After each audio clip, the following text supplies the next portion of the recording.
దినోత్సవ శుభాకాంక్షలు మహిళలందరికీ. మరొకసారి మహిళలందరికీ పాదాభివందనాలు తెలియజేసుకుంటూ ఈ కార్యక్రమానికి వచ్చినందుకు ప్రతి ఒక్కరికి పేరు పేరున ధన్యవాదాలు తెలియజేస్తున్నాను. మరి చాలామంది నేను అనుకున్న అంత సక్సెస్ కాలేదేమో అనుకుంటున్నా, నేను అనుకున్నంత మీటింగ్. ఎందుకంటే కొందరు రాలేకపోయారు. మనం గౌరవించాలనుకున్నాం వాళ్ళను. చాలా గొప్పది.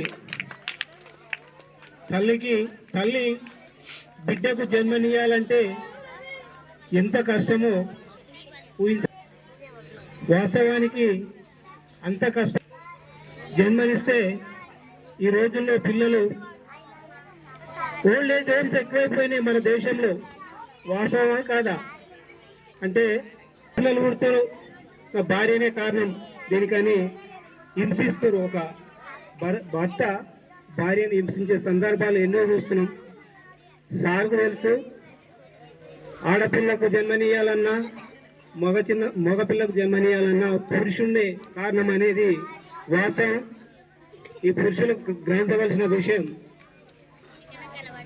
ఎందుకంటే ఎవరు పుట్టినా, నేను ప్రాక్టికల్గా ఒకసారి ఒక ఫంక్షన్కి వెళ్ళినా, అక్కడ తండ్రి కొంచెం ఫంక్షన్లో సంతోషంతో తాగి అక్కడనే పడిపోయిండు. ఇద్దరు వేరు అక్కడికి. కూతురు పోయింది, ఆపి కింద వడ్డని తీసి తుడిసి తీసుకొని వచ్చింది. అందుకే కొడుకుల కంటే ఎక్కువ కూతుర్లే చూస్తారు మళ్ళీ తల్లిదండ్రులు. అది గుర్తుంచుకోండి. వాస్తవానికి ఈరోజు సావిత్రిబాయి ఫులే వర్ధంతి. భారతదేశ మొట్టమొదటి ఉపాధ్యాయురాలు.